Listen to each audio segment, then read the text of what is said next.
Makita na nga natin itong tindig para sa Ilog Pasig.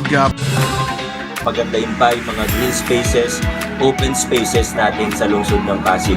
Pag ang iyong lugar ay malinis, masinop, masigla, paglabas mo pa lang talagang gaganahan ka talaga magtrabaho at maganda ang buhay. Community spaces, no? So, it's good na meron tayong mga ganitong lugar. Maganda siya sa mental health, maganda siya sa kalusugan. Papangalagaan namin maigi ito.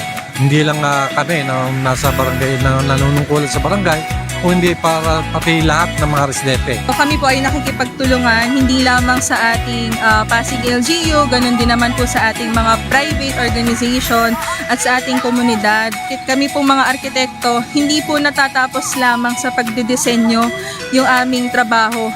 Kami po ay may pakialam din sa ating built environment.